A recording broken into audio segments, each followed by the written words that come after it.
Welcome to Beyond Synth.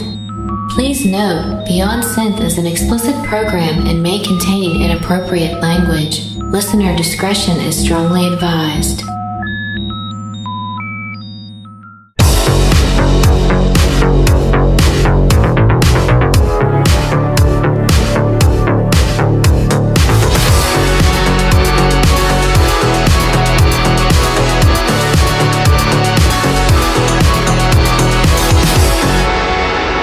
Hey there, welcome to the show. My name is Andy Last, and you are listening to Beyond Synth. This is episode 62. Sorry for the break.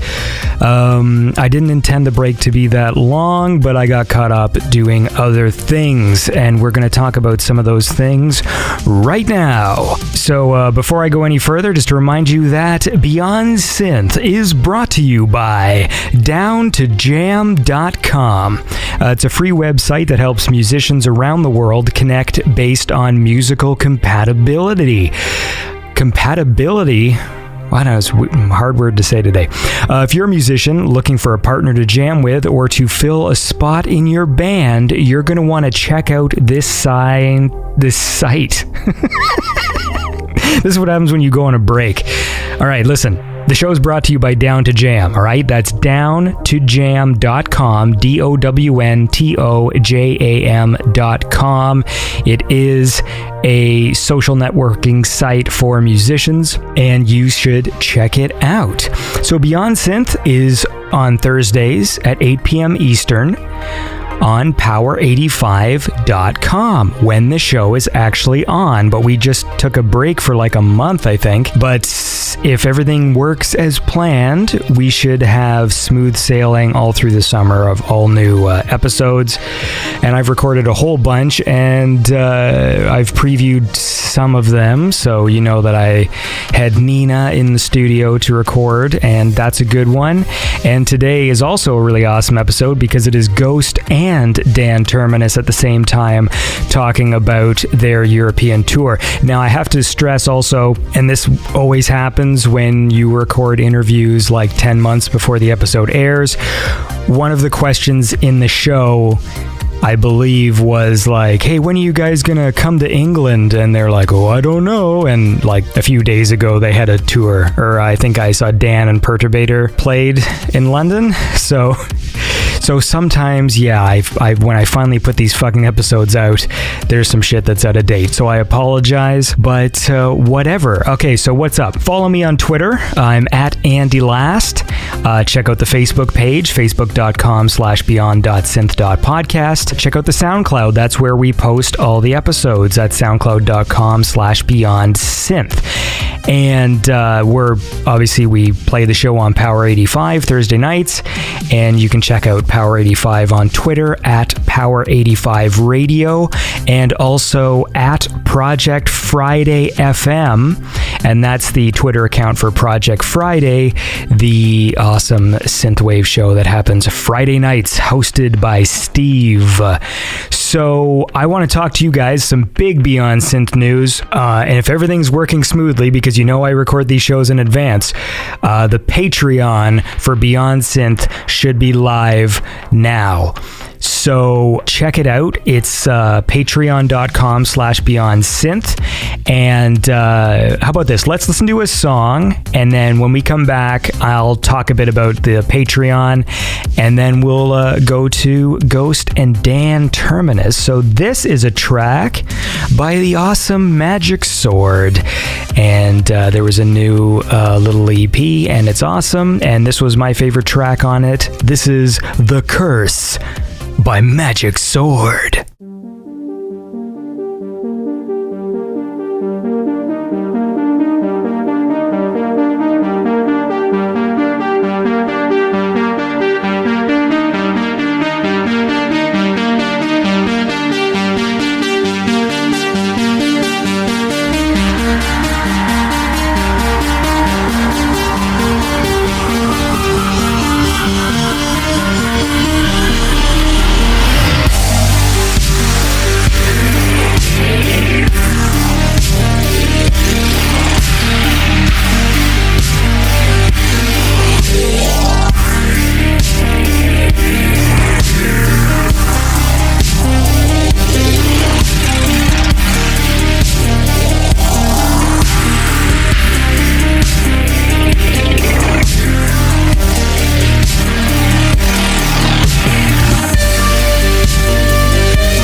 And that was Magic Sword with The Curse.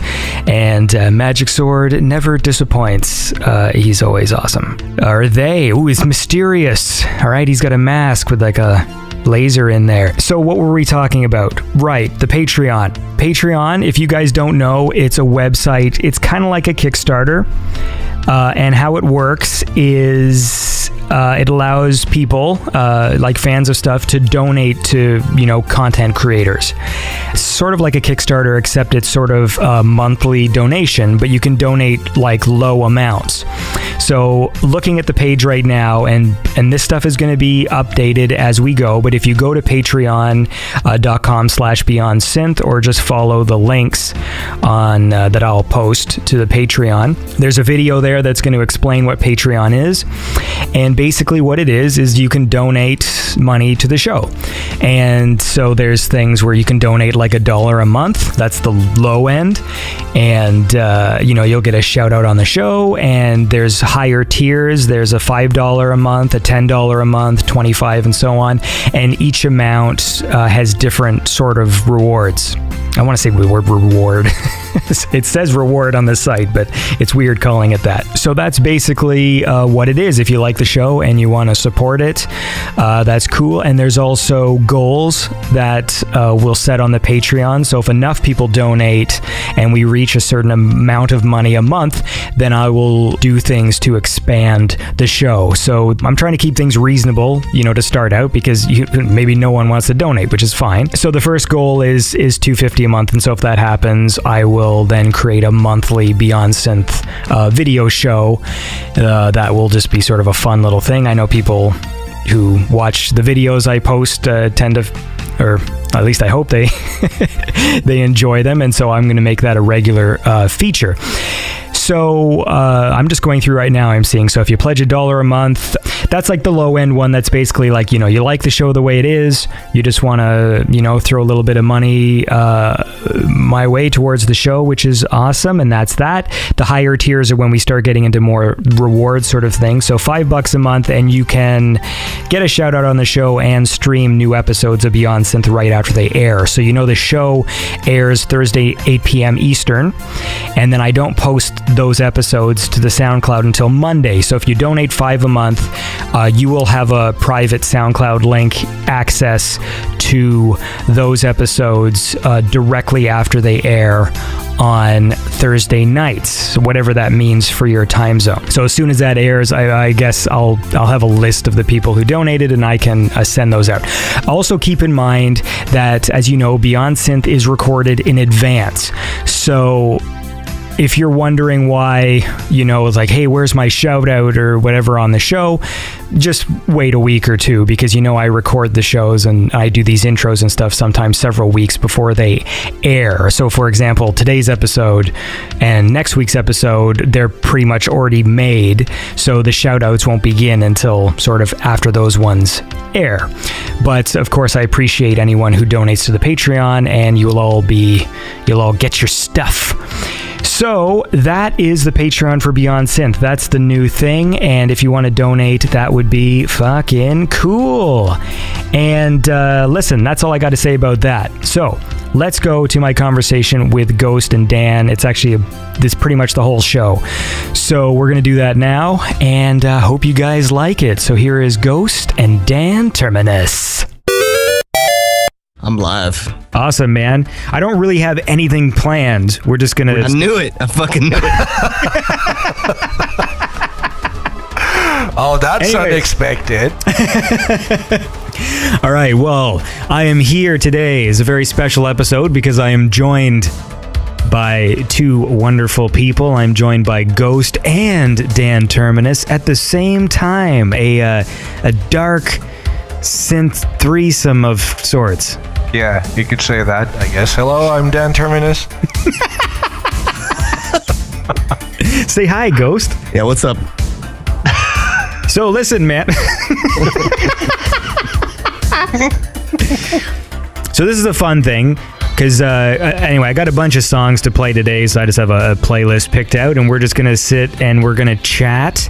And Gost was, who I haven't talked to, I don't know, in like half a year, but you were there. You were the inaugural guest for the new Beyond Synth. Yeah, and did you change anything?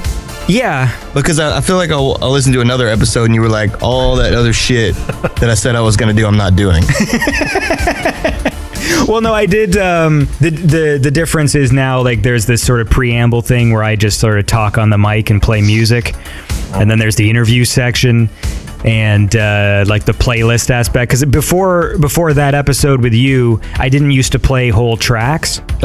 So I would just play like 2-minute samples of the guests, like as we talked, and it was like mostly conversational. So that was the new thing. And then Dan, I haven't talked to in when did we talk? I don't know. It was a long while. I think last time we You have it written down? Yeah, because it was on Skype, and I'm using Skype. It was a year ago in February. Oh wow! So it's good to hear your voices again. Thank you very much. Whatever, man. Whatever. So, you guys, you just did a big fucking tour. Actually, we did, yeah, and we made it alive. I mean, we were alive, so we can talk about it. Even though there were moments where I was thinking, okay, I have my SMS ready, my numbers ready. We are all going to die. We're not gonna make it. It was the worst month of my life to date. Yeah, that was kind of the same for me, you know. But yeah, let's not just spoil anything. Just ask us questions, and we'll give you answers about this great tour. I guess now the pressure's on me to go through the list of questions I didn't prepare. Watch this, though. I'll shuffle through some papers and pretend that I have stuff written down. So, Gost. Says here, yeah, I got nothing. So this was like the first time that you guys like sort of met in person, right? Actually, it was the second time. Ooh. Well, yeah, the first time we met in Helsinki, we played at the Flashback Future Disco Club. Oh, that's right. That's right. We met there, and that was the second time I met James IRL. But Perturbator, I met him a lot of time before. So yeah, that was the second time for us. Yeah.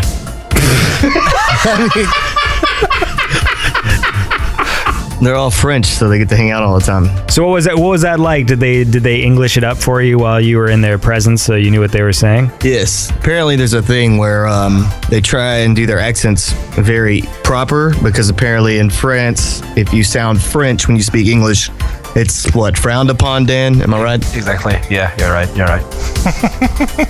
And Perturbator's accent's pretty bad, to be honest. So who was? He can't say H's. Yeah, no. There's lots of weird sounds that are sort of tricky for the. I did like a bilingual episode about maybe like a month ago. That was in French and English, and yeah, there's just certain sounds that are tricky. I mean, like for English too, like for me trying to speak French, because my French isn't good. So I had like a script prepared to like help me ask the questions I wanted to ask and stuff. And I can't do the R's, very like the French R's. It's like French people have tricky with the English R's. You can say that, perturbator. Well, yeah, because you do like, because the R kind of comes from the throat. Yeah. Actually, we spoke English because it was more convenient for everyone.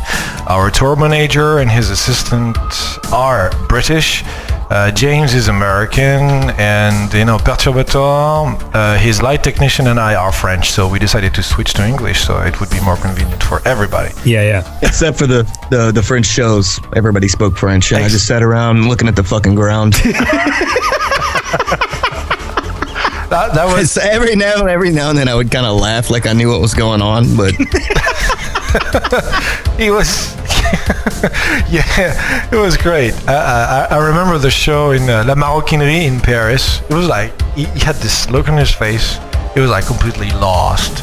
You know, he was like, "Give me a cheeseburger. Give me something." Yeah.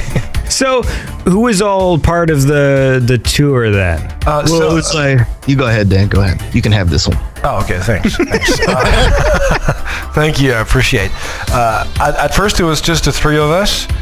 Then Das Mortal joined forces in Vienna, and then I had to go back to my house to take care of some personal shit, and then I had to cancel the last dates. So the tour was finished with James and Perturbator only. Yeah. So we only had Das Mortal as a support. 4 shows I think he was on. I was only there for the show in Vienna with him, and then I had to go back. It was a cool dude, you know, and I don't know how it went with you guys, because I haven't had the opportunity to talk about the end of the tour with you guys, but it was kind of cool, I think. Yeah, he's a very nice guy, and he's got a really cool other job too. Yeah, he works in the movies. He edits films for like X-Men movies and shit like that. Well, that's cool. Yeah. Well, listen, let's listen to a track here, and then when we come back, we're gonna talk more about this tour. So this is a track by an artist called DUETT, and that's with 2 T's, and this is The City.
we can talk about the tour. I can talk about the tour. It's okay, and I'm sure James wants to talk about the tour too. But there are some anecdotes that I will be keeping private because the tour was very difficult for me at times, and I guess it was very difficult for Gost too, and for Perturbator as well. So I will be spilling my guts a little, just going like, hey, this time was tough and blah blah blah. But I won't give too many details. I will keep it funny. I will not. Shit got pretty personal in a good way. All right, listen, we're fucking up the interview. Yeah, we are. All right, look. All right, and that was The City by DUETT with 2 T's off the album Borderline, and that's a fun track, and I am joined once again by Gost and DAN TERMINUS, who just came off a cool tour, who were talking during this whole thing, because I'm trying to have a properly structured interview, but then you guys started talking amongst yourselves about the tour and how personal it was for you guys. Yes, James, go ahead. You can have it. Was there a lot of hugging? No, I mean, yeah, fuck yeah, there was hugging. Yeah, a lot. After like the first couple of weeks, it was everything just kind of bled together, and everybody was really tired and kind of over the road because we were in the bus, if you want to call it that, for the most part. We only had like 6 or 7 hotels. Yeah, out of 2 weeks and a half. It was 3 weeks for you, James, because you toured longer than I did. Yeah. So, but I mean, being stuck in the van for that long, we got to know each other beyond our little synth projects or whatever they are. We were only 2 days into the tour, and we were driving at night. I was desperate for some sleep, and James and Perturbator and I had very personal talks. I mean, like really, really personal, and it ties the bonds. It's. That was inspired. That was inspired by a whole bottle of Jack. Exactly. I mean, we were very close to each other. Even though there were times where we would look at each other and we had that look on our face that would say, "This is so not worth it. This is so fucked. We're so fucking tired." And there were times where I would say, "Hey James, how are you?" And he was like, "I'm fine." And I knew that if I kept on asking him anything, he would go like, "Hey man, leave me alone. I'm tired." So you get to know the other people. You get to test all ends of their endurance, and you get to test all ends of your endurance as well. So you're a tall man, Dan. Yes, I am. So how did the tour bus work out for you just physically? Like, was your bed long enough? It was a nightmare. Actually, it was a nightmare. But the tour manager reserved, in a way, a bunk for me. It was the middle bunk in the van. But I discovered that I was feeling so fucking claustrophobic that I couldn't sleep in the bunk. So I slept on the row of seats at the back of the van, and James would sleep in front of me across the table. So I had you remember, but he was in a good position because whenever the van would break, he would land on the seats.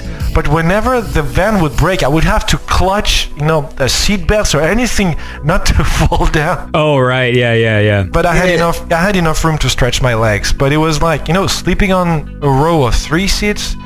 Wow, my back was like, hey, it fucking hurts. Yeah, because don't you already have like a back thing? I do, but I just put the pain aside, and it's not every day you're going on tour with your friends across Europe for 2 weeks and a half. It's not every day. We suffer, man. We suffer for our art. Yeah, we suffered. Exactly. We suffered a lot for that because, I was lacking sleep every day. When every day you're sleeping 3 or 4 hours, and then you can't sleep in a van because you don't have enough room, or you're eating crisps and drinking water. It smells like shit. Yeah, tell me about it. That was not gonna name names, but a couple of the dudes. Yeah, you're not gonna name names, but besides you, there is only a couple dudes. They need to get their hygiene in check. Yeah, I second that opinion. Really. So who said? So you guys obviously like there was the tour manager who sort of set up all the dates. So did you guys have a say in any of that stuff, or was it just sort of laid out for you? It was actually our booking agent, Seb, with the Link Productions that set up the whole tour. He did all of that and then really just came to us with the dates and all the details, and it was up to us whether we wanted to do it or not. So the tour manager, he was just responsible for, making sure we got paid, making sure the riders were filled every day, and, yelling at people. Yeah. It's exactly as James said for the most part. That was it. But Seb did a good job. As you said, he was very stressed because, we crossed borders and we've been in a dictatorship, which is Belarus. And then we've been to a country that is at war, Ukraine. So that was like a bit stressful for him, I guess, but it was stressful for us too. But yeah, it was cool. And the rider, James said the rider. After 3 or 4 days, I was fucking fed up of eating cheese, ham, and bread every day. Bananas, man. And bananas every single day. Yeah, but that's not fair. The rider was pretty good on a lot of the dates.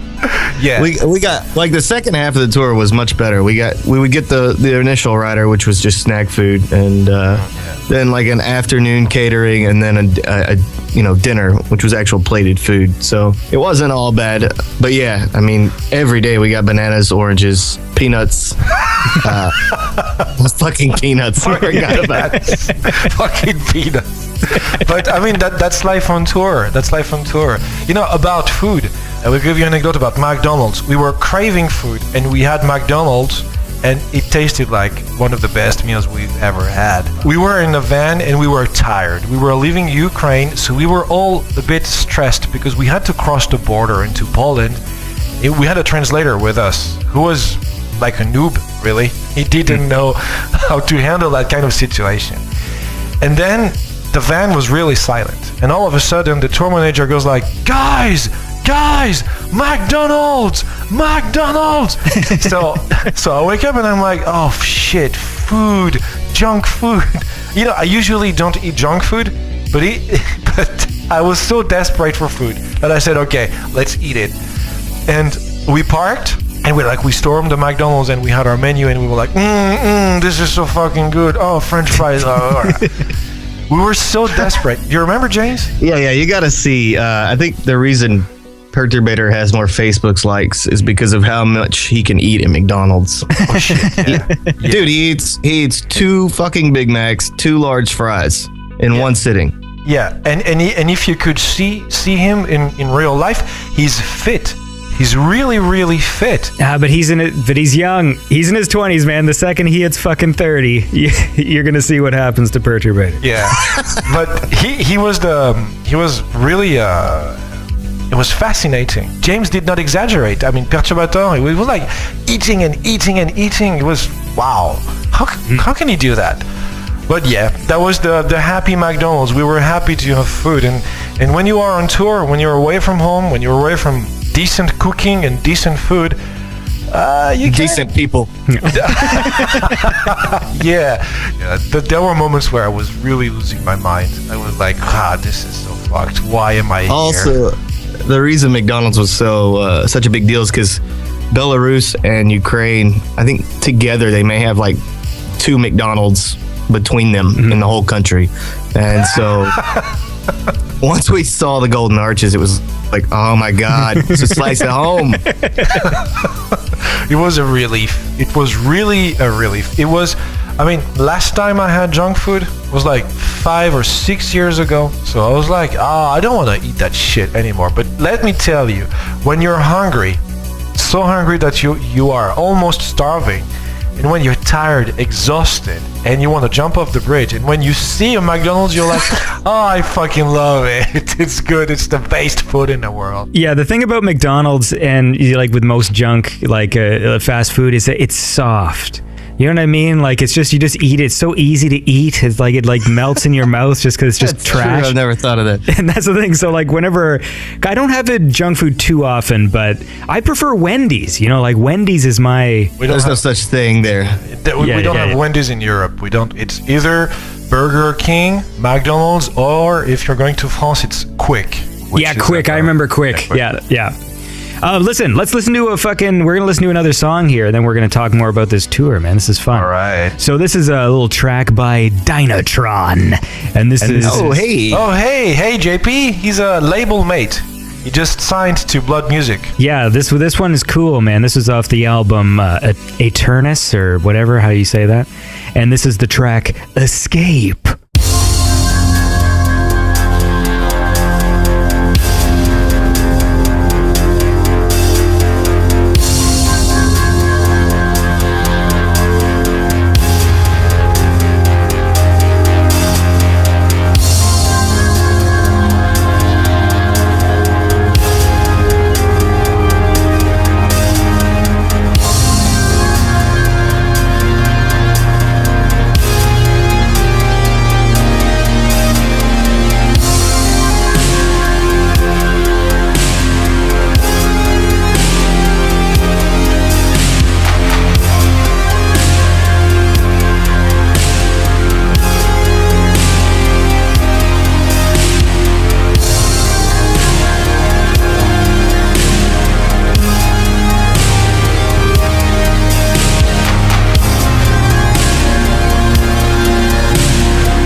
And that was Escape by DYNATRON off the album Eternus. And that is a fucking cool song. I dig it. And I am here today with Gost and DAN TERMINUS. And we're talking about their cool tour. So we just got done some anecdotes about McDonald's at Belarus. How was the actual show itself structured? Like when you guys got on stage, was it like you each did a certain amount of time? Did it change from date to date, or? There were small changes, but how long did you get every night, Dan? It was like 35, 40 minutes? Something like that. I had like 45 minutes every night. But for the first week of tour, I was between 30 and 35. But I was free to play 45 minutes. Then we would set up Gost. I think you played 43 minutes, 47 minutes, if I remember well. and then we had Perturbator, who would play an hour, 15 minutes or something like that. Yeah, something like that. And the changes were really fast because we had our laptops, our controllers, our samplers, and sometimes we would use my sound card just for me and Perturbator because we have the same setup. So it was really, really fast. We would go really fast. Sound checks were... I mean, we could have sound checked on stage as we played. Really, it was fantastic. It's just turn it up as loud as you can. And exactly. Don't fucking touch the EQ. Yeah. Was there any sort of like planning phase of like, here's what we're gonna do, like before the tour started, or did you just kind of jump right into it? Honestly, I asked for such information long before the tour started, but I didn't have any infos. But like, I think it was 2 or 3 weeks before the tour started, James made a secret Facebook group in which the tour manager and his assistant presented us with the elements and the tour books and everything. So it was not really planned the way you would plan a tour, but everything was good. I think it was planned. We just didn't. The information wasn't shared with us until very late on. Yes, I agree. I agree. Tour manager had like a really nice itinerary for every day, but I didn't see those until I got to France. Same here. So how did that work? Like, did you just basically just jump like headfirst into it, like on the first date, and go like, let's figure this out, or? Yeah, well, I mean, they told us what to do. I mean, you know, it was really organized backstage. One good thing about the tour manager for sure is he was extremely organized in that respect. There would be a piece of paper in a few different places backstage with the times for each of us, and if there were interviews, what time our interviews were, things like that. And then he would come get us when it was time to play. So that was taken care of. We didn't have to do anything with that. I mean, I spent a couple months planning the set beforehand and everything to make sure everything would run pretty smooth. So it was a very good feeling because after setting up, after sound checking, we were like chilling. Well, we were trying to chill depending on what backstage we were in. I have stories to tell about our backstage, and then all we had to do was just chill and wait for the tour manager to go like, dude, you're playing in 15 minutes, you ready? Dude, you're playing in 5 minutes, you ready? Come on, Terminus 2 minutes before stage time. That was very professional and very, it would reassure me because I'm a guy who needs routine under such circumstances. And as Peter Steele once said, touring is a routine, even though it's a chaotic routine. You know, the first 2 days I was a bit lost because I realized that I didn't have any control over any sort of thing. And then after that, I was like, okay, fuck it. It's okay. I'm on tour. Let's do this. Cool. I had something to say, but I forgot.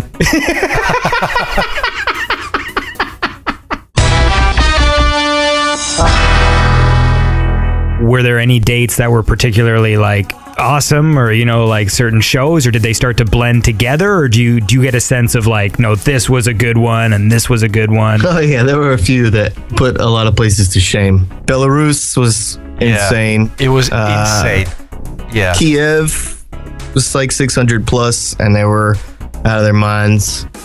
Paris was crazy too. The first show in Paris, you mean? Yeah, it was. This one was crazy. Everybody was dancing and headbanging to anyone. The place was packed. place was completely packed. For me, I don't know about James and Perturbator, but for me, the peak of the tour was in Minsk, in Belarus. It was really insane. The people were like pushing the walls apart. The air was all sweaty. It was great. Really, it was sensational. And then when James and I rushed to the merch booth just to sign autographs and meet the fans, I was with a Perturbator, and there were two guys who started a fist fight because they wanted to be the first to talk to Perturbator, and they started fighting each other. I don't know if you remember that, James, but the security... I don't think I saw it. The fans are like pretty intense when you... It's really weird that our genre is not getting any like mass coverage, but I mean, if you saw... the merch booth after these shows, they try to basically tear you apart. It's insane. So I didn't notice anything else that was going on because, there's people pawing at me and I don't know. It's every show you go, you have to keep it in perspective because it's somebody's favorite night of that week, month, year, whatever. And it's just another day for you. So you have to try really hard to keep it in perspective. But yeah, I didn't see the fist fight, but I believe it, man. People are nuts over James. It was, yeah, really. So I mean, I grabbed James by the arm and I said, all right, let's go. And we joined you at the merch booth, and you were already, the place was packed, really packed, because it was basically in a big corridor in an angle, and I was sitting on the merch table with one half of my ass on the table and the other end of my ass just hanging in the air, and people were pressing me, pushing me.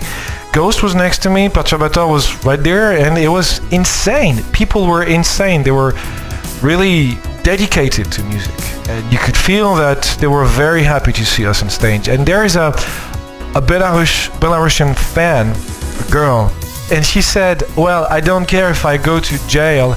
I wanted to see you guys. You are my musical heroes. And I said, but why would you go to jail? And she said, well, in Belarus, when you are under 18, if you are caught in the streets at night after 10 p.m., you can go to jail. And I was like, no fucking way. And then I was like, oh yeah, this is a dictatorship we're playing in. All right, I think she's right. So when a fan tells you so, then, as James said, it puts things in perspective. Yeah. No, that's intense. That was intense. I mean, I signed a credit card. I don't know about you, James, but I signed phones, I signed t-shirts, shirts, caps, I signed all sorts of things, really. Passports. You signed a passport? I signed a few, yeah. Oh, fuck. I only signed two. I only signed two passports. Speaking about the fans in like the Eastern countries, I mean, even Poland, everybody likes to bring me gifts. I don't know why. I got a shitload of presents. I got like teddy bears and chocolate and all kinds of shit, man. Awesome. You had a pink, was that a panda that the girl gave you? Yeah. I kept that shit the whole tour too. So you would see James? No, Andy, we're talking right now. Look, we got to listen to another track, okay? And then we're going to come back, but we're having a good time here. So this is a track by FM84, and this is a track called Everything.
And that was Everything by FM84. I'm going to have him on the show sometime soon because he's got an album coming out. It's going to be out by the time this episode airs. Who cares? Because I am talking to Gost and I am talking to DAN TERMINUS about their awesome European tour, about meeting with underage girls and going to jail. I might have that story muddled up a bit. Receiving presents. So what did you do then? If you got big boxes of presents, Ghosts, or lots of stuff, did you have to like ship things back? Unfortunately, a lot of things just get lost in the shuffle on tour. That's a nice way of putting it. No, it's true. Like I had that teddy bear for like 2 weeks, and I lost it somewhere. I slept with it for real.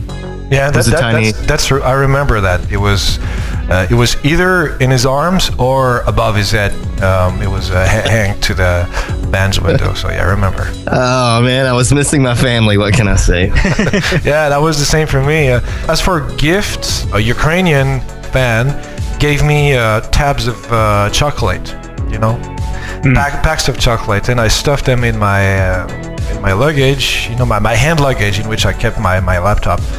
And I forgot them, and I only found out about those packs of chocolate like 2 weeks ago, and they were rotted. Yeah, in the luggage because it was opened, or for some reason, I think I had a bite in the plane, and then I forgot about them, and then it was all, oh, fuck it, anyways. I got a really sick-ass Melvins t-shirt in Kiev. Yeah. And I don't know if I've said that I like the Melvins before. I do, but there was a girl they let backstage, and she was like, this is the present or whatever, and I was like, thanks. She was like, it's not from me, it's from all the fans. And I was like, what do you mean? How many of you helped buy this t-shirt? Yeah.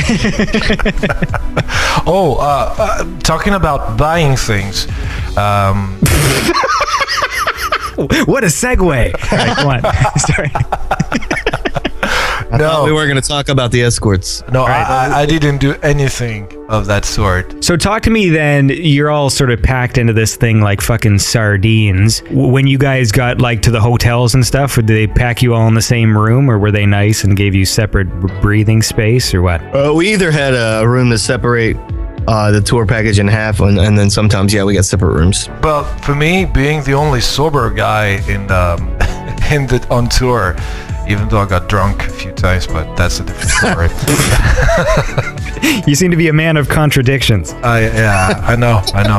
I had a room that was considered as an apartment there. It was like, I think it was 40 square meters just for me. And while those guys were out in the city. And I was like, hey, there are 3 beds. Was supposed to pack just three artists. Where was that? Was that Poland? It was Poland. It was Poland. Which Warsaw or Warsaw, right? Warsaw. And I sent SMSs and messages to the tour manager and to James, going like, "Hey, I'm all alone in that room. If you guys make it back to the hotel, just let me know, because I'm locking the door. I don't want to leave the door open and blah blah blah." And the guys were like, "No, it's okay. You can have the room. Enjoy your sleep. Just have a rest." And I was like, okay, so I had the best sleep of all on tour. And the next day, the guys were like, I'm feeling so bad. And I was like, hey, let's go. We're on tour. Woo! I don't even know what happened. I don't remember that night at all, to be honest. I don't remember either. I remember... Oh, fuck that. I remember. That was one of those revolving door green rooms. Some of the green rooms on tour, I personally like for there to be no one in there, but more times than not, there'd be like 10 to 20 people in the green room, and I would just be sitting in the corner just like, motherfucker. Yeah. Why are all these people in here? I want to eat my oranges in peace. Where are my peanuts? That was the backstage. Or they'd be drinking our fucking beer, and I'd be like, man, I can't go to the bar and buy a beer. You guys need to go away. Yeah. And most of the times it wasn't even fans that would end up in the green room. It would be like staff and shit like that. At what point do you put the mask on? I wear it the whole tour. I never took it off. Well, in the McDonald's, like I had to feed him with a spoon. I had to squash the fries and squash the cheeseburgers, and I was like, come on. And it was like, yeah, I'm a rock star. I gotta be a rock star. How the hell did you get the peanuts in there then? Drop them through the eye holes, man. You don't want to know. No, I literally, no one knows who I am without the mask on, so I can walk through the crowd freely. Nobody bothers me. Oh yeah, you know. I remember one night we were at the merch booth, and everyone was going at Perturbator, but that's normal because he's the big star, he's the superstar, and people were coming to me just a bit, kind of like, hey, you're DAN TERMINUS, can you sign my card, and but nobody would look at James, and I was like, hey, this is Gost right there, and it was like, oh, it's Gost. The moment he put his mask on, nobody came to me anymore. Yeah. Yeah, some shows, I would say most of the time, if I went outside to the merch to sign or whatever, I would put the mask on. And if I don't, literally no one knows who I am, so it's all good. So like people would even be backstage and they wouldn't know who the hell I was. Well, that's pretty awesome. Yeah. I like that. I like having a bit of anonymity. You need to get a mask, Terminus. No, I don't. I mean, James has the skull mask. Danger has this mask with the lights and shit and everything. I mean, Did you see, you weren't in the last date where Brute was. He has a mask for interviews now. Oh shit! Oh, does really? he? Yeah, it's like a veil. Nice. Ah, okay. I didn't know that. Well, he's a wimp. That's why he's a pussy. He has a fucking vagina. Hey, listen. Let's listen to another track, and then we're gonna fucking keep talking because we're having a fun time today. That's what I tell my guests, just so they think they're having fun even when they're not. But anyway, this is a track by MANGADRIVE, and this is Two Machines Enter, One Man Lives.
And that was Two Machines Enter, One Man Lives by MANGADRIVE. And that's from the album Bot Run, and that's cool stuff. Check it out. And I am here today with Gost and DAN TERMINUS. And we're talking about going on tour and masks and green rooms. What's up? Did you say Mega Drive? It's MANGADRIVE. Oh, okay. So, how you doing? How's everybody doing? Still pretty good. Yeah? It's a little hot in my room here. You guys are working on new stuff? Actually, yes, I'm working on the successor of the Wrath of Code. I had a lot of ideas when I got off the tour, so I put them, on my computer, and I sent the demos to Blood Music, and he was very excited about it. Yeah. By the way, Josh has told me how excited he is about it. I didn't know you were that far into it. Yeah, thanks. Thank you. Well, actually, this time for the next album, I will follow a certain logic, which is I start writing something on my piano or on my computer or whatever, and if I am happy with it after 5 minutes, I keep it. And I keep it very straight to the point, something that's very harsh, abrasive, very, on the verge of being unpleasant. That's what the people want, man. Yes, I know, and I'm gonna give them. Something's gotta give, And if I'm not happy with what I came up with after 5 minutes, I fucking dump it. Everybody does that. Everybody throws tracks away. I never throw a track away. Not a single track. I just don't write bad music. Yeah, you could put it that way, I guess. Hey, listen, I got a Twitter question here. I asked some people if they would ask some questions on Twitter. They're all stupid questions. So anyways, can you ask, this is from Ken Murdoch at Giragast on Twitter, and he says, can you ask those punks to tour the UK? It's only a short train trip away. An underwater trip. How awesome is that? Come to UK. Tell them to set it up, make it happen. Yeah, set it up. No one's making it happen. So, actually, I think Dan's going to be in London soon. I will be June 8th at the Underworld in Camden Lock, London. I will be playing with Perturbator. I would really like James to be with us so we could, fuck shit up again. But, I appreciate the fact that fans are asking us to come to the UK, to the USA, to New Zealand, to Australia, but setting up a tour or setting up dates, it's a lot of work. It's obviously easier to do it in Europe, but it's a lot of work. I know that it's not something that people have to take under consideration, because you buy your ticket, you're going to the concert, you're having a good time, and then that's it. But for us, it's a lot of work, really. But I'm not against the idea of touring the UK. What about you, James? No, I think it's being worked on. I should be there, maybe, very, very possibly in London in September. Ooh. Oh, I didn't know that. You will be playing alone or opening for Perturbator? You will be playing alone? I will not be opening this tour if it happens. Okay. Great. It's gonna be all me, motherfucker. Okay. Well, you deserve it. You deserve it. I'm just kidding. I don't know. It's all very tentative, so. Okay. I probably shouldn't have said anything. Yeah, that's the same for me. I have, Perturbator, Gost, and I have the same agent, Seb. So Seb has some things cooking for me right now. So, well, like brisket. What's it cooking? Peanut sauce. Yeah. Sauce. Le biscuit mou. Bab tout fragile. Bab tout fragile. How do you know that? Bab tout fragile. That was like a running joke. You don't remember? I think one of Bert's friends taught me it. We were talking about fragile white guys.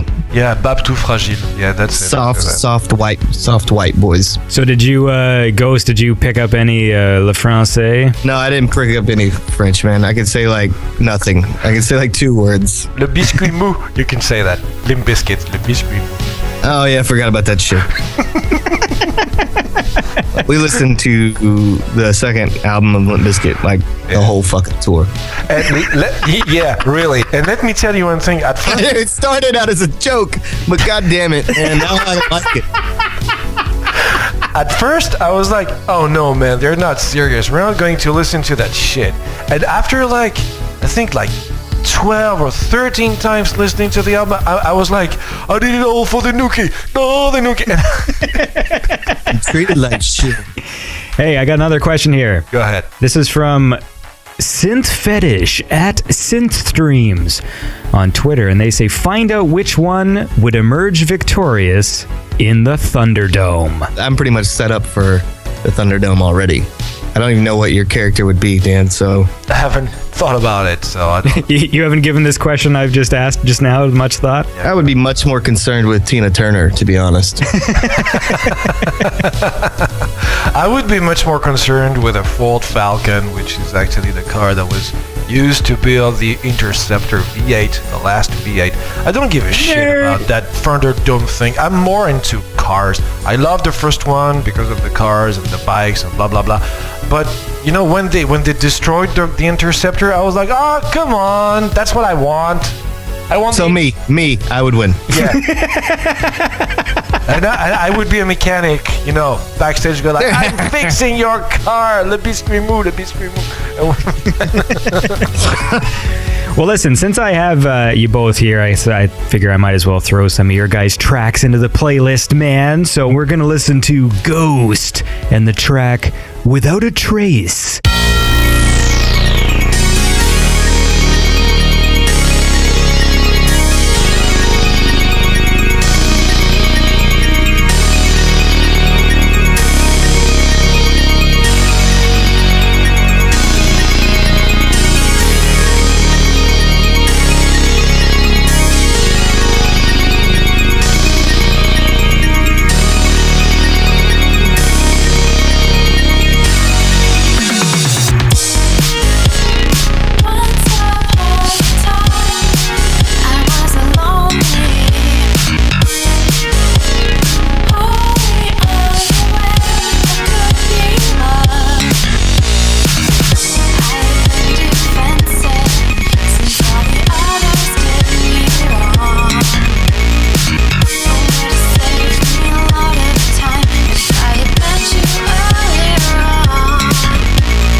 Thinking about you, I can't stop thinking about you. Don't break my heart again.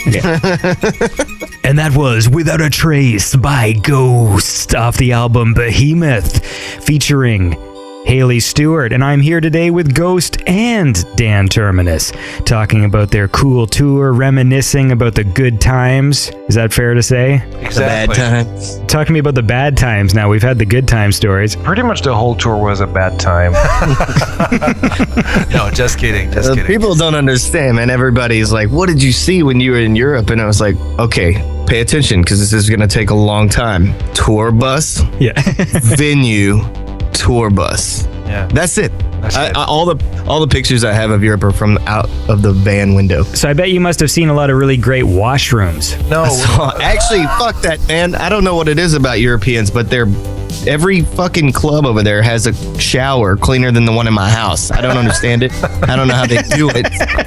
Because anyone's ever played in America, they know that such a place doesn't exist. Even if you're going to play a big place, everything is shit behind the stage. Mm-hmm. So, yeah, I was really impressed with the clean bathrooms and all these. I think it would be in a metal club, like a tiny one, and it would just be immaculate. I'd sit on the floor and just take it all in. I mean, I don't know about you, James, but I really learned to shit anywhere during the tour, because when you really gotta go, then you gotta go. I guess that's a good skill to have though, because I'm one of those people when I go to the bathroom, like I can't take a leak if there's like another dude in the next to me in the urinal or whatever. Like Let me tell you, if you are going on tour, you will quickly lose that habit. Really.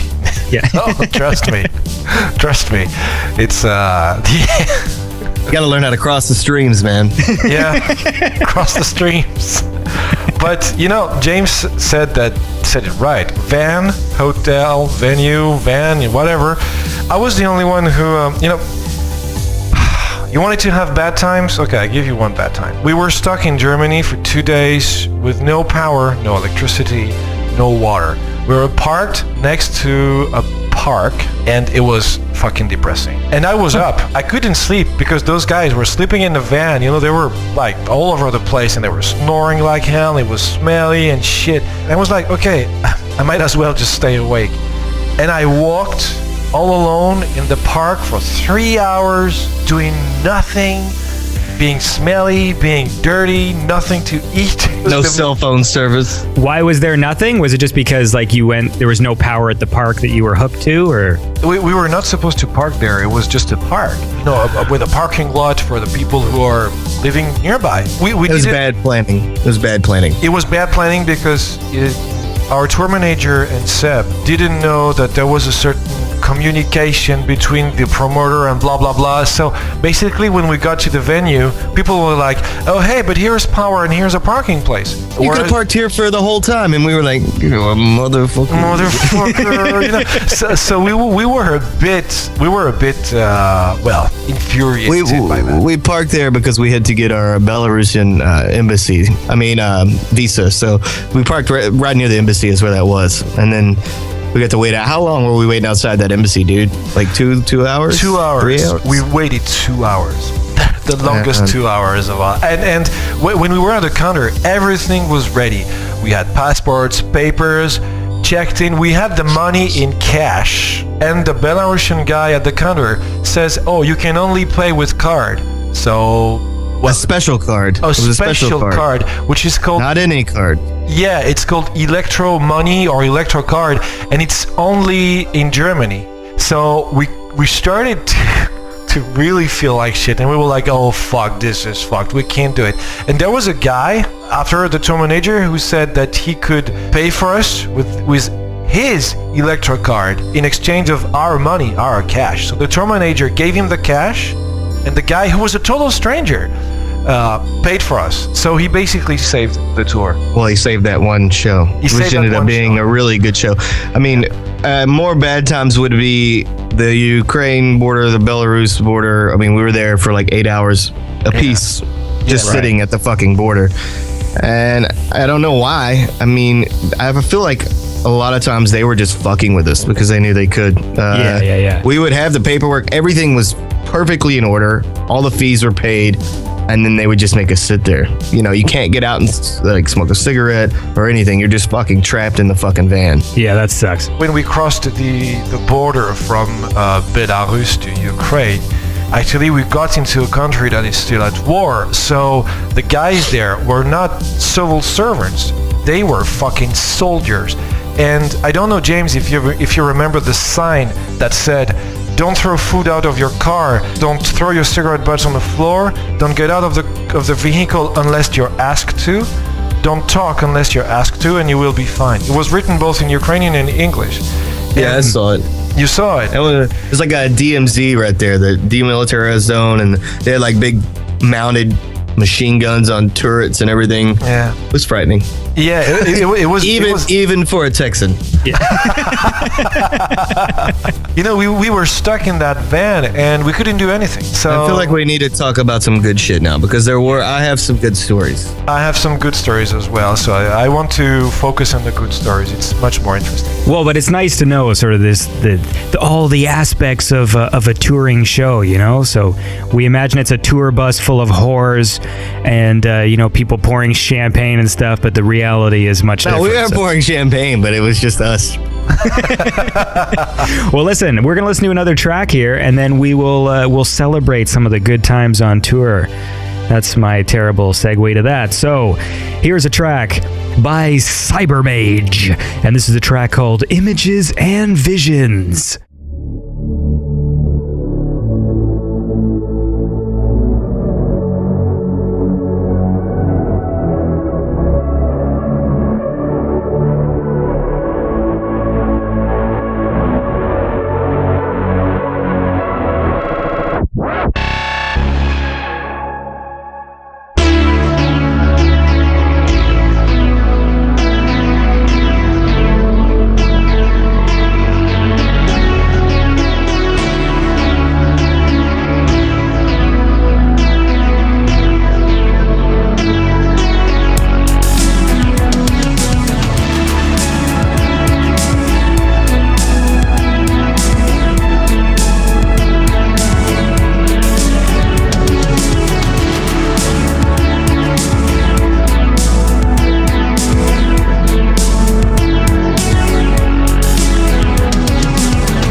was Images and Visions by CYBERMAGE off the 2015 CE album. I think CE is probably a Roman numeral for a year, but I don't know what it is. Because no one uses that shit. Yeah. E does not exist in Roman numbers. Is that not a thing? LXVI, but no E, as far as I remember. Maybe Well- I'm saying bullshit, but I don't remember. You better Google that shit, dude. I will send CYBERMAGE a message and say, what does this mean? Anyways, Gost and DAN TERMINUS are here with me today. They just went on this whirlwind European tour and they were sharing stories about demilitarized zones and stuff, but it was also good times. Yeah, that was good times.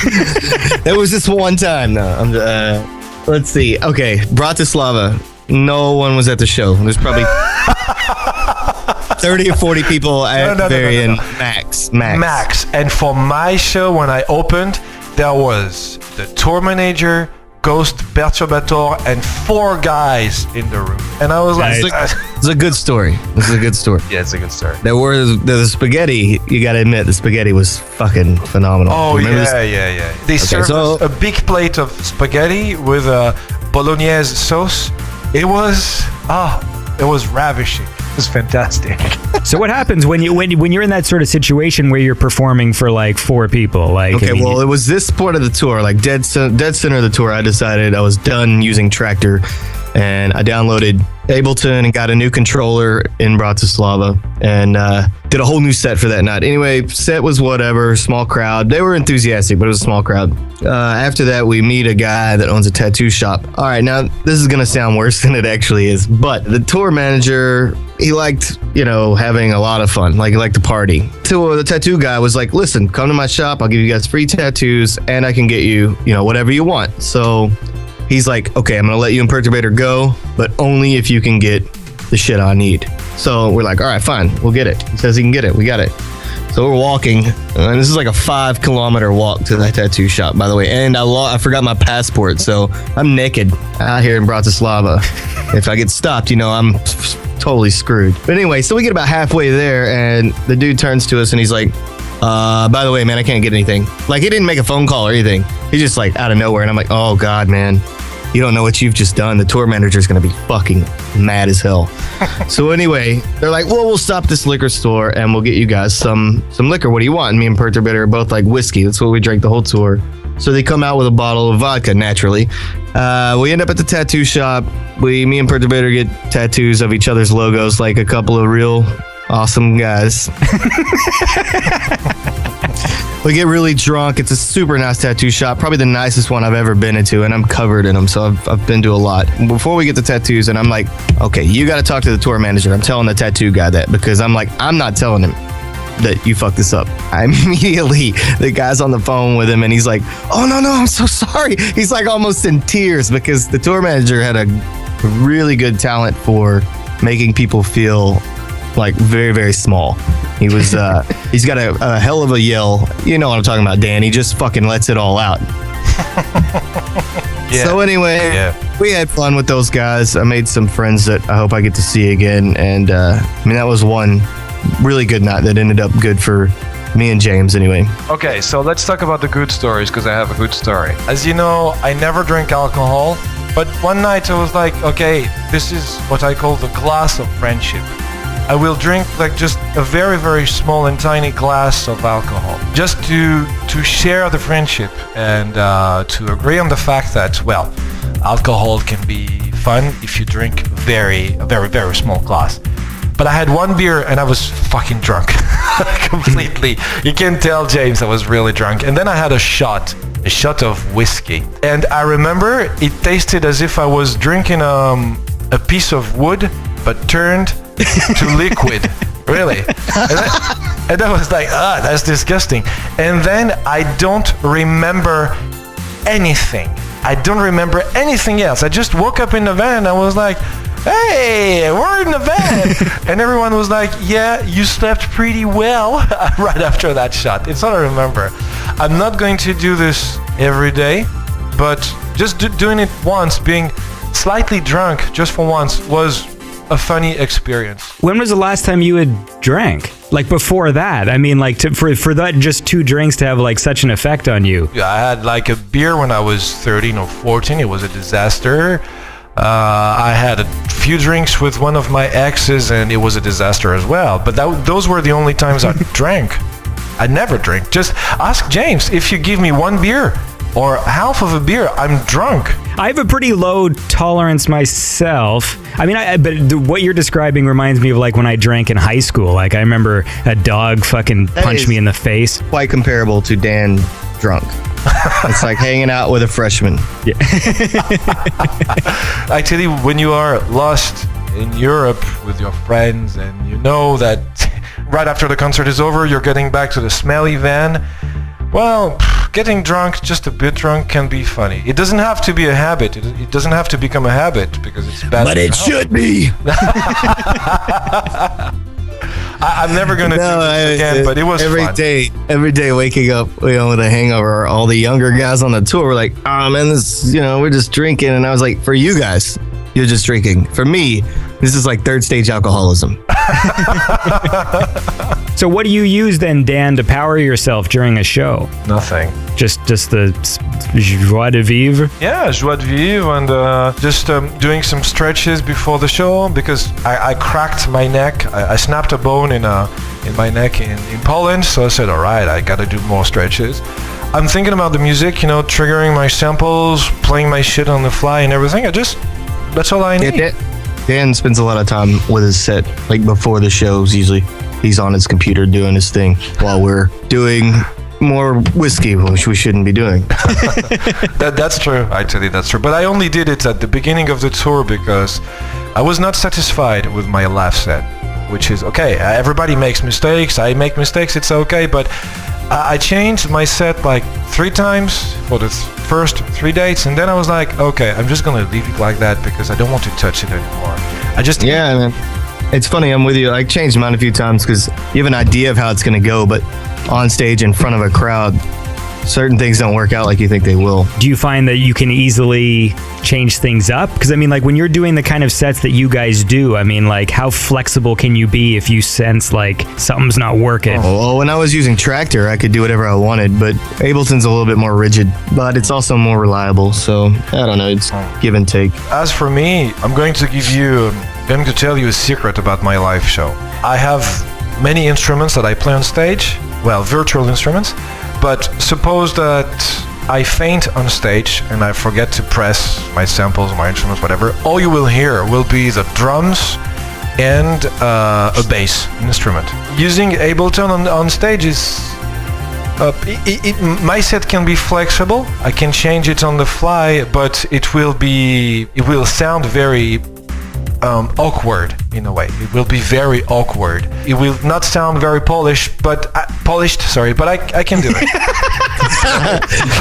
What about when you're in Poland? Yeah, I've actually changed everything up. I'm using synthesizers now. Yeah, really? Yeah, I'm gonna do a live set for the next tour. Yeah, that's the same for me. I want to buy a Korg M1 and bring it on tour, or at least bring a small synthesizer and play more with a real instrument. I like the virtual instruments because you load them into your laptop, so it's cool.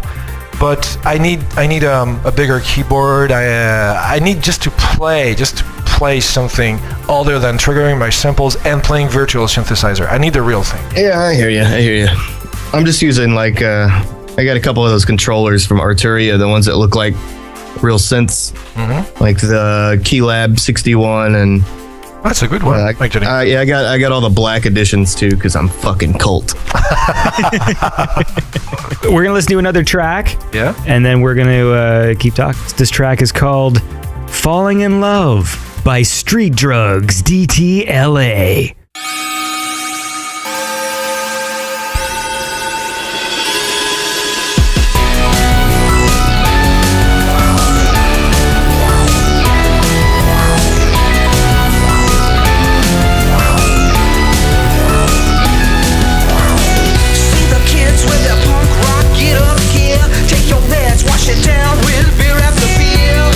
Fading away until they all fall down.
that was Falling in Love by Street Drugs, DTLA. What does that stand for?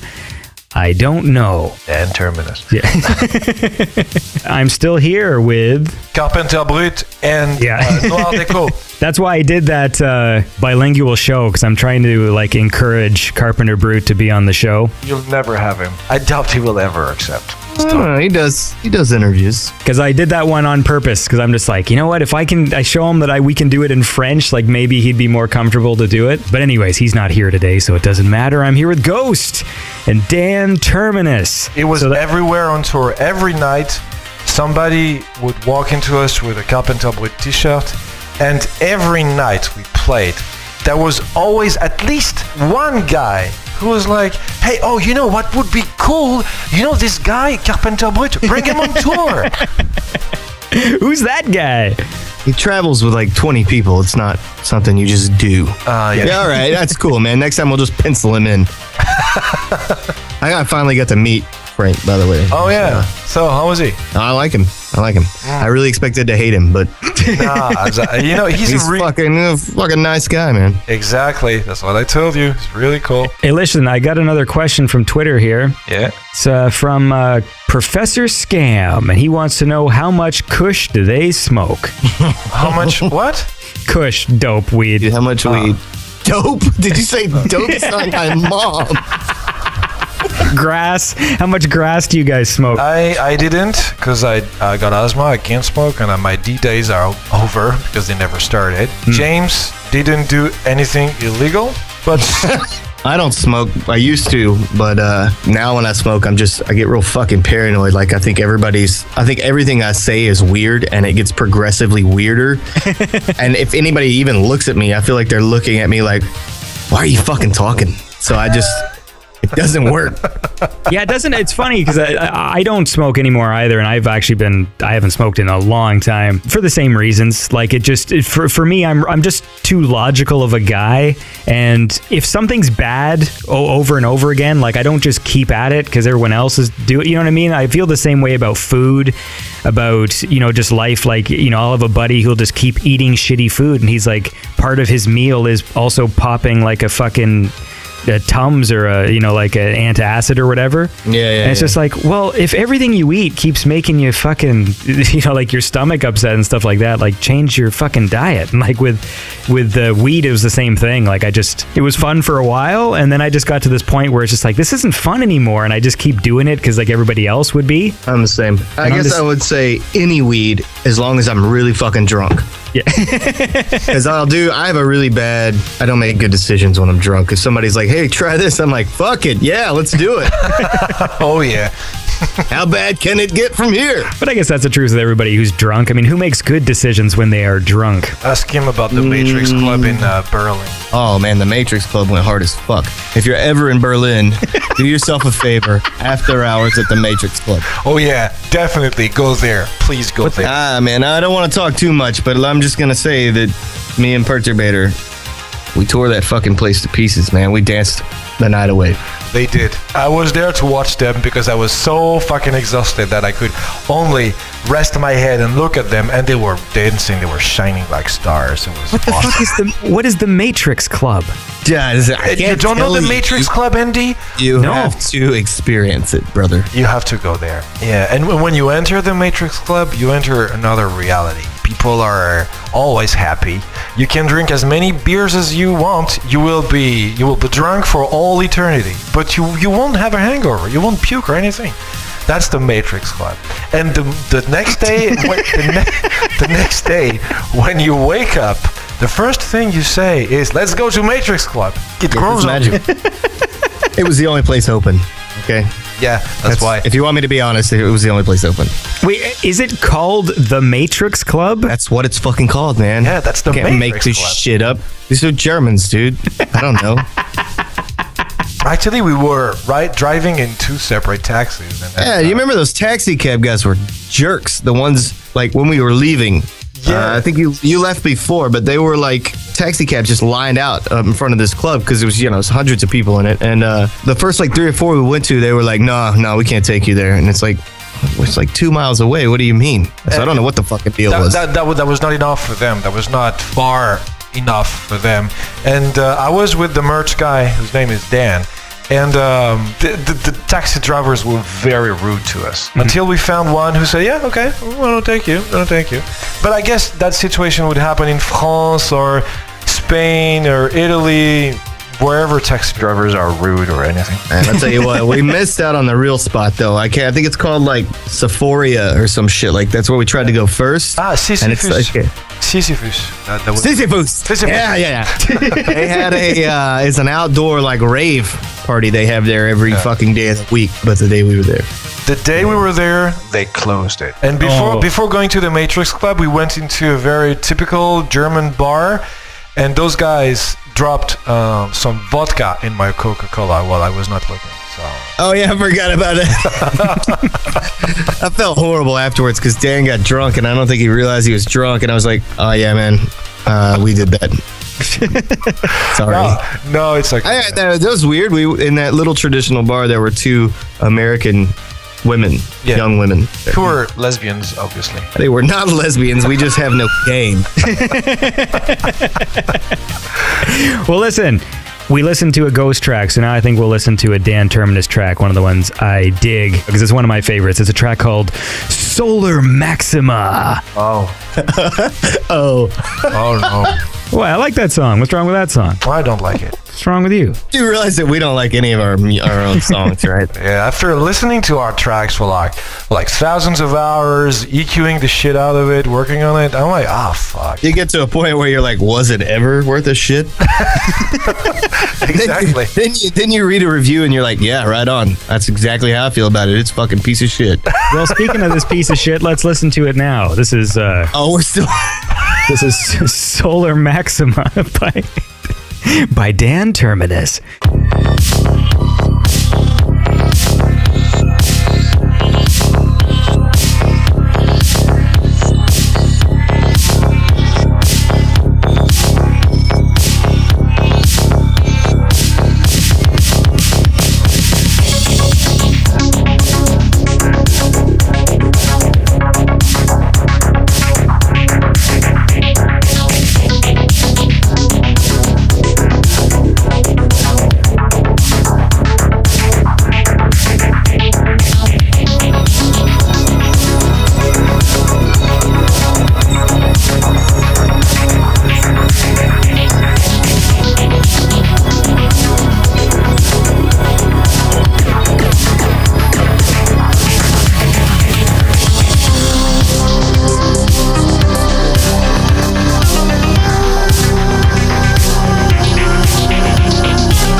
that was Solar Maxima by Dan Terminus off the Stratospheric Canon Symphony album. And I'm here with Dan Terminus and Gost, who went on a cool tour and are telling fun anecdotes about it. But we can probably slowly wrap this thing up. Yeah, I'm done. I'm done too. Let's go. Goodbye. Let's go to the Matrix Club, James. Come with me. Oh man, I swear I wish I could take everyone with me there.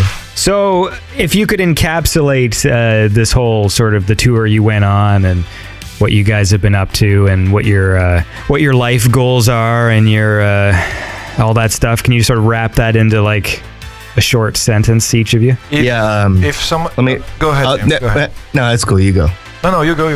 No, I really want you to. No, come on, fuck you. You go first. I want you to for inspiration. I don't know what I'm gonna say. Okay. So, if somebody ever asks you to go on tour, don't go on tour. Don't do it. Okay, that's the most obvious thing. One thing I learned on tour is, of course, to shit anywhere. So it makes you feel better, makes you feel stronger, and that's pretty much all I can say about it. Because and if you are a non-smoker and you got asthma, don't forget your Ventolin. Don't forget it. What the fuck is Ventolin? Inhaler. Oh, okay. Oh, you forgot your fucking inhaler? I did. Actually, I left them on in my dining room, and I only found out when I was like 4 days in the tour. And of course, the pharmacies would not let me have any inhaler because you gotta have a prescription. And if you don't, you have to be on the point of dying for them to give you an inhaler. I told him to fake it. Just go in there and we'll fucking act like you're dying. I couldn't do it. I had a fit of asthma in Bratislava. I almost died. And the merch guy goes like, "Hey, how are you? How are you doing? And I'm like, "Yeah, I'm fucking fine. My lungs are collapsing. I'm fine." Okay, is there, besides the inhalers, is there any other thing you can do? Like, if you can't get to the inhaler, like, is there some sort of, like, fill a bag up with air or something like that? No. I would just hold him in my lap and stroke his chest lightly until he calmed down and whisper it to his ear, "Dan, breathe with me now. 1, 2, 3, 4. And 1." And it works. I mean, it works. Yeah, it did. And he used to lull me to sleep with that technique. Of that, come on, breathe in, down, breathe out. Forget about the smelly socks and the farts and the bad breath. It's all a dream. Go to sleep. Every night he would put me to sleep like that. But what I learned is that the good thing about the tour is that I consider both Jameses, that is to say Berto and Gost, to be very close friends, and I love them as if they were my brother. So that's what matters the most. Can you top that, Gost? No. I would say, follow your dreams, man.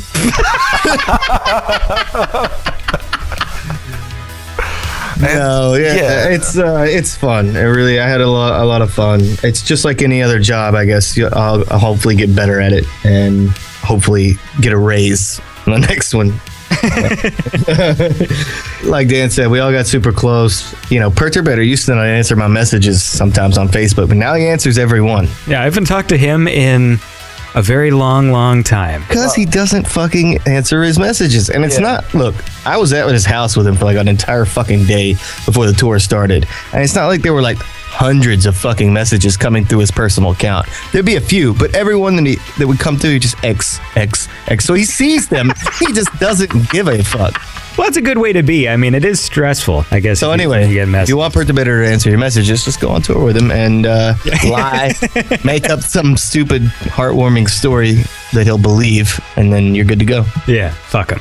If you're going to go on tour, get good at drinking whiskey and black tooth shots, preferably. What is a black tooth shot? I'm not going to tell you, man. You should know, but since you don't, just Google that shit, man. Well, do you guys want to do like a goodbye here, like a nice goodbye for the listeners and for the people who enjoy your music? Tell you what, yeah, if you're listening to this and you buy my records and you come to my shows and if you enjoy it in any way, I really appreciate it. It means more than you know. And if you don't do any of those things, then you can go to fucking hell. 'Cause that's sweet enough. I second that opinion, and being on tour shows me that there are people out there who are much more dedicated than I thought, and they hold my music under the greatest of lights, which is a great compliment because I'm just a regular French asshole with asthma, and that's all. So thank you everyone. It means a lot. It means the world. Maybe it means 10,000 times more than you think it means to me. Ooh, are you trying to top Gost here now? Yeah. Yes. Yeah. Throwing numbers like number fucking. Well, I love my fans 100% more than you guys love yours. Tell you what. Oh, I tell you a funny story about that. When we were on tour, when we were signing, Perturbator and I would insult each other from one signing to another. For example, a fan would come to Perturbator and say, "Oh, can you sign my program?" So he would sign the program, Perturbator. He would then draw a line to my name and write, "That guy is an asshole." So I would then sign after him and point to him and go like, "That guy is a cunt." So we would insult each other. But we didn't draw any dicks on, so that's cool. But that's like a rite of passage, man. As soon as you have a marker in someone else's piece of paper, right? Like You draw a dick on it. you got to draw a dick on it, and then everybody's got their unique stance and how many whiskers they put on the sack and stuff. We got bored pretty rapidly with it because at first with Perturbator we had a dick contest, which was to draw dicks as autographs. But I got bored with it. I'm glad that's what you meant by that contest. A dick contest where we pulled our dicks out and looked at them. The contest was to see who could look the longest. Yeah, I wouldn't be surprised if one day Perturbator is pulling a dick contest backstage. He was, "Hey, come on, guys, look at me!" That guy sleeps 14, 15 hours a day, man. I don't know how he does it. He's He a is a fucking young man. vampire. He had his bunk at the back of the van. It was the lower bunk behind the seats. It was literally like a cave, and he would sleep in there. We wouldn't hear him, to the point that I was worried. I would look between the seats and I was like, James, you're awake. And he was fucking sleeping. Yeah, man. When he come out of that bunk, too, it looks like somebody was being born. Yeah. It's just like a little hole for an exit. Yeah, only he could access the bunk. But I guess, James, you slid into that bunk, right? Oh, yeah. We slept together one night. I forgot. Yeah. It was quite sensual. It was elegant. It doesn't sound elegant to me, but it, Well, it was, okay? What we did was elegant. all right, guys, listen, we've had a lot of fun here today. Yeah. So it was good talking to you guys, good catching up. It was good to have you guys on. We'll have you back, man, when you have your new music out, which is all secret now. But when you guys make some more stuff, then come back on and talk about it. No problem. All right. Man. Just, talk to my agent or whatever. Yeah. 'Cause I don't have time for this shit anymore. All right, guys. Sounds good. See you guys. Awesome. All right, take care. See you, Dan. It's good to talk to you, man. See you, James. Love you. Bye. Love you too. Later, dude. And that was my conversation with Gost and Dan Terminus. It's a fun chat. Those guys are cool, and we had a lot of fun. And I'm going to end the show with an appropriately titled track from OGRE off the album Calico Noir, and this is the track End Credits. So we're gonna leave on this tonight. Thank you guys for listening, and tune in next week where my guest will be the super talented FM84. And we had a good talk, and his new album is great. And his new collaboration with singer Ollie Ride, they produced some fucking cool songs, and it was great to talk to him. And as always, we're still continuing our Tweet at Meech campaign. So don't forget, you want Mitch Murder on the show, tweet at him and tell him to be on the show. He'll never do it, and it will never work, but it is a fun thing to do, unless I ever get a private message from him telling him to stop. And then I will tell you to stop, because, what am I... I'm rambling. All right, guys, have a great week. Thanks for listening. And here is OGRE and the track End Credits off Calico Noir.